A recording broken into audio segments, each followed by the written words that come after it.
Es como si yo te digo, pues mira, pues yo me voy a poner a juzgar. Yo voy a empezar a resolver asuntos que competen al Poder Judicial porque interpreto que el Poder Legislativo... No, pues ya la crisis absoluta, dices, o sea, ya es una barbarie.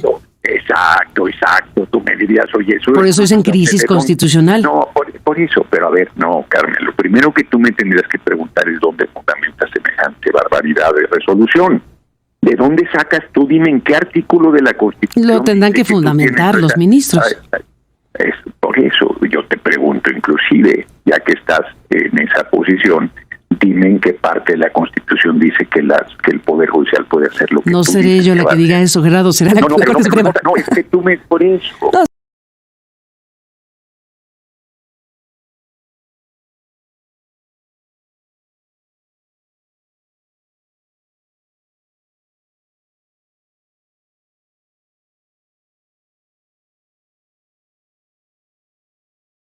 Hoy convoco a que construyamos el segundo piso de la transformación.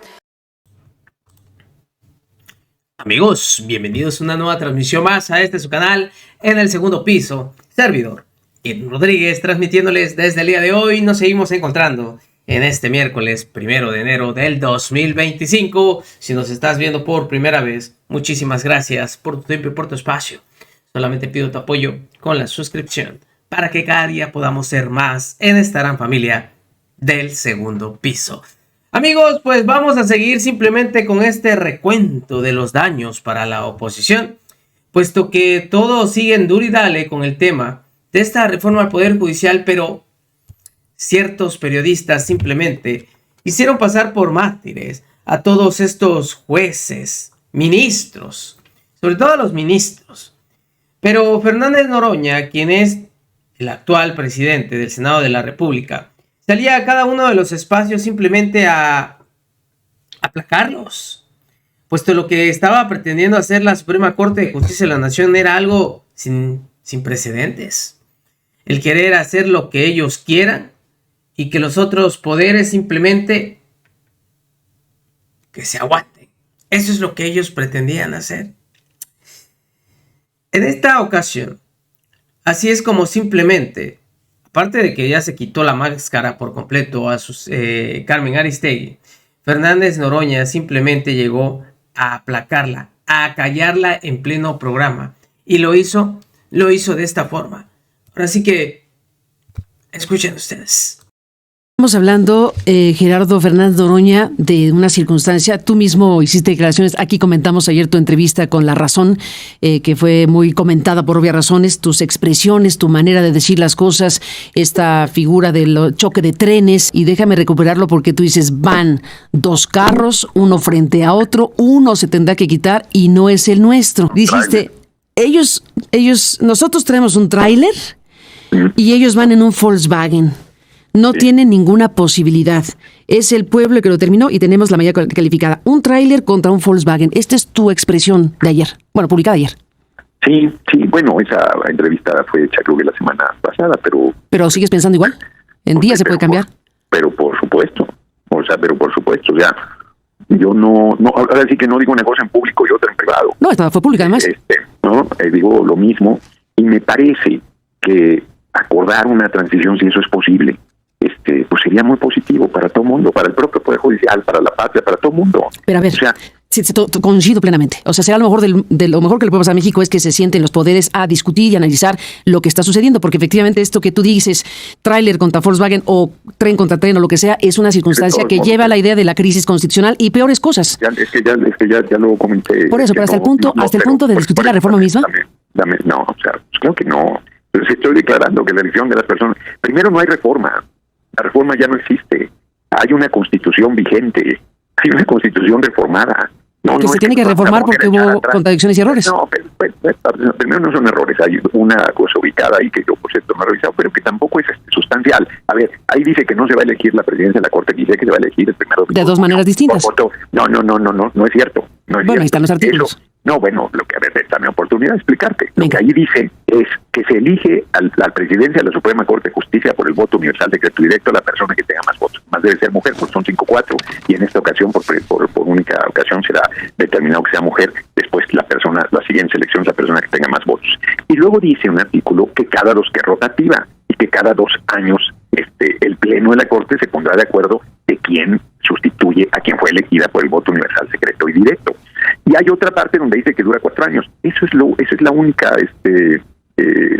cosa que hay que precisar, que es ¿corregir? 2 años, sí, exacto, ¿no? Y punto. ¿Corregir la Constitución? Y pues sí, y no pasa nada, porque no toca lo sustantivo, que es que el primer domingo de junio se van a elegir todas las personas juzgadoras, incluidos todos los integrantes de la Suprema Corte de Justicia de la Nación. Está un conjunto de suspensiones definitivas que se han ido presentando a lo largo del trance legislativo, por un lado. Pues yo no sé dónde estudiaron derecho. Oye, pero déjame hacer una lista. El artículo 61 de la Constitución dice que no procede el amparo en reformas constitucionales. Entonces la lista es insustancial, porque nosotros además no conocen, quieren parar un proceso electoral, nada puede parar un proceso electoral, ni siquiera la epidemia de COVID pudo detenerlo. Entonces, a mí me parece que hay desconocimiento de cómo se realiza el proceso legislativo. No pueden poner en cuestionamiento en el artículo 39 constitucional, que es sobre la soberanía radica en el pueblo, ni el 135, que solo el Poder Legislativo puede hacer una reforma constitucional, que no es solo Senado y Cámara de Diputados, sino inclusive los congresos locales. Entonces, en esa parte no tiene sentido con la propia norma Piña. Pues eso no lo vamos a discutir, los criterios jurídicos, y más estamos frente a una situación política que implica que pongamos de nuestra parte para que salga el proceso de renovación. Una parte, Gerardo. La Corte puede escoger o no, puede escoger, y el Poder Judicial puede escoger o no colaborar. Y en ese sentido, pues están todos los recursos que tú dices, que nosotros ya dije que vamos a hacer la elección de todos modos, y así están las cosas. Pero aquí el tema se agregan cosas, déjame aquí detener un poco. En el tema de las suspensiones, tú dices, eso no lo pueden hacer, adiós. Están también otras cuestiones que tienen que ver con acciones de inconstitucionalidad. Estamos hablando de que el PAN ya presentó una acción de inconstitucionalidad, estamos hablando de que Guanajuato presentó, que tenemos otra materia prima judicial que tendrá que resolver la Corte, no sabemos cómo, pero tendrá que hacerlo. Y en algún punto de la historia, en algún punto podría la Corte resolver algo en contra de la Constitución y de la reforma al Poder Judicial. En ese punto es donde estamos discutiendo qué pasaría en el escenario, Gerardo, en el escenario de que la Corte resuelva algo que diga, pongámoslo así, simplón, que diga la reforma no se puede aplicar o la Constitución se invalida, no sé, lo que pudiera ocurrir, porque es inédito esto. Supongamos ese escenario que está en el horizonte.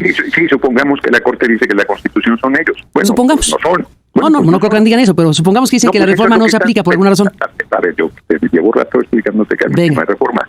Llevo rato. Constitución, digamos de Constitución. La Constitución. Hoy la Constitución vigente es que las personas juzgadoras se eligen el primer domingo de junio de 2025. Es que no es lo mismo hablar de reformas que asumir que ya hay una Constitución reformada y que es ley vigente en nuestro país. Sí, entonces, no seré yo la que resuelva, será la Corte. No, por eso te digo. Sí, nomás que la Corte no puede resolver lo que quiera. Hay un marco constitucional. Es como si yo te digo, pues mira, pues yo me voy a poner a juzgar. Yo voy a empezar a resolver asuntos que competen al Poder Judicial porque interpreto que el Poder Legislativo... No, pues ya la crisis absoluta, o sea, ya es una barbarie. Exacto. Tú me dirías, oye, eso... Por eso es en crisis constitucional. No, por eso, pero a ver, no, Carmen, lo primero que tú me tendrías que preguntar es dónde fundamenta semejante barbaridad de resolución. ¿De dónde sacas tú? Dime en qué artículo de la Constitución... Lo tendrán que fundamentar los ministros. Por eso yo te pregunto, inclusive, ya que estás en esa posición, dime en qué parte de la Constitución dice que el Poder Judicial puede hacer lo que no seré yo la que diga eso, Gerardo, será la Corte Suprema. No, es que tú por eso. No, estoy preguntando lo que puede pasar.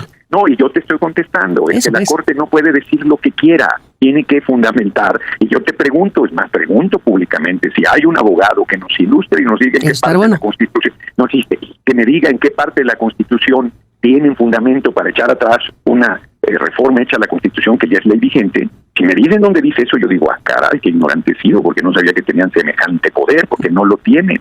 Yo te estoy diciendo, nosotros sí tenemos en el 135 la facultad de reformar la Constitución, nosotros y nadie más, y nadie puede revisar eso, ni Dios Padre encarnado puede revisar eso. O sea, no hay ningún poder que tenga atribuciones de meterse en este asunto. Entonces, una crisis constitucional derivada de una actitud arbitraria de un poder que además tiene interés en el asunto, porque hay una reforma profunda de ese poder, y que diga, no, esto no es legal, hay literal, son juez y parte. Y me parece que seguir alentando esa situación pues es irresponsable, y que los medios sí deberían revisar el tema. El propio Diego Valadez, que participa en tu espacio, ha dicho insistentemente que no tienen ese poder, porque no lo tienen.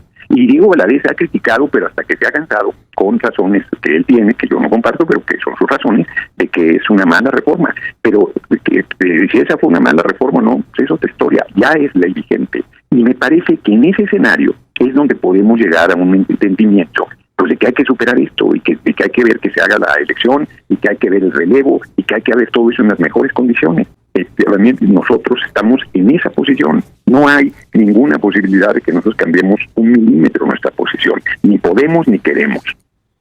Bueno, pues estamos aquí en una circunstancia donde algunos me dirán y me dicen, por ejemplo, del público que nos envía mensajes en estos buzones y que nos mandan comentarios, hay quien dice, aquí no hay una ley vigente porque hay suspensiones. Se les ordenó incluso que lo retiraran del Diario Oficial de la Federación. Pues esa persona no conoce nada. Le digo que me diga por qué el artículo 61, fracción primera de la ley de amparo, dice que no procede amparo frente a una reforma constitucional. Pues sí, un juez puede determinar que no salga el sol.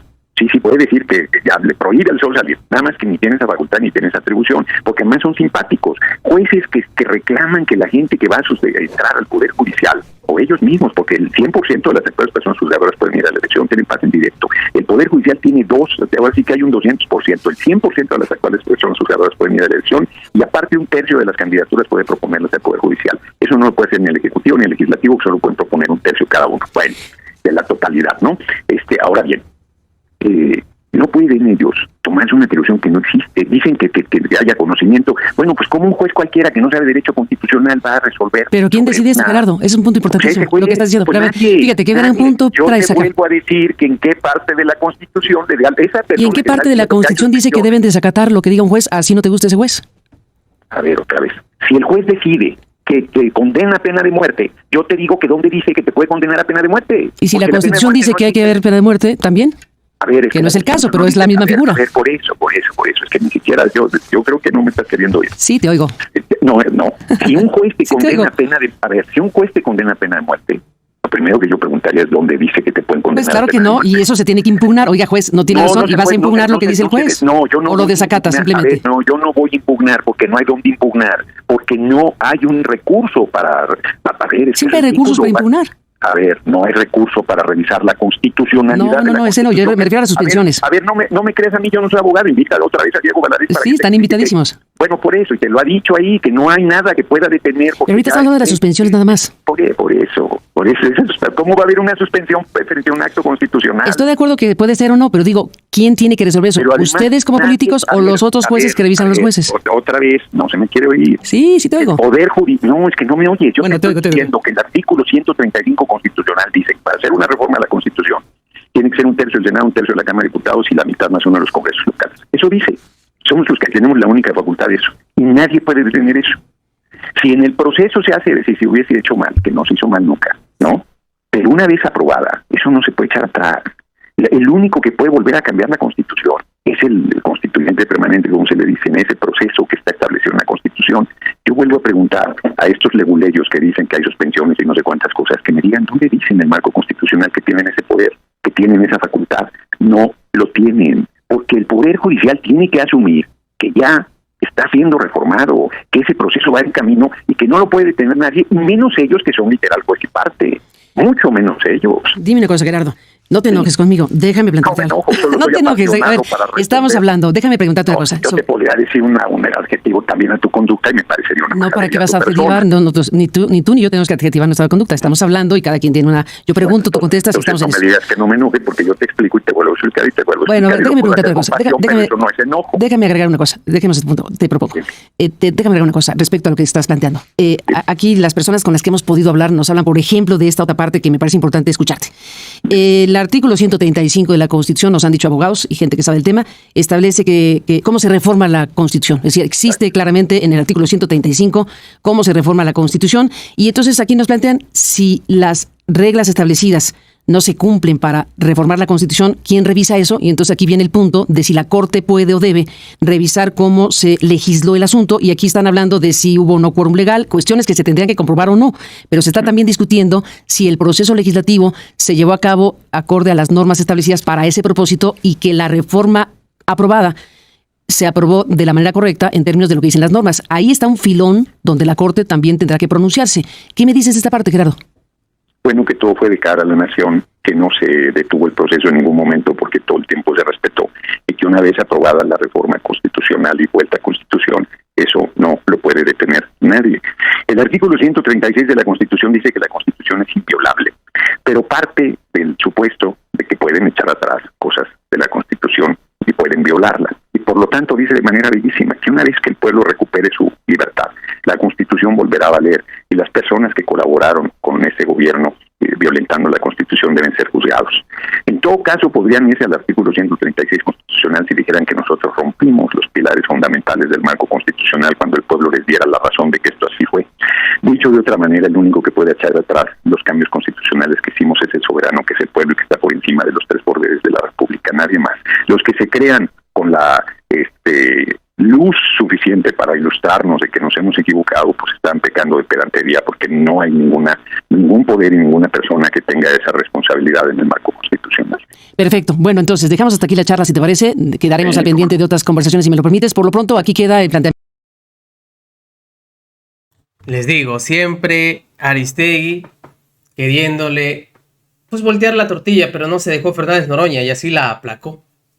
Y lo que se viene este año, lo que se viene. Nos vemos. Recuerden, vamos a fomentar la cuarta transformación porque ya estamos en el segundo piso.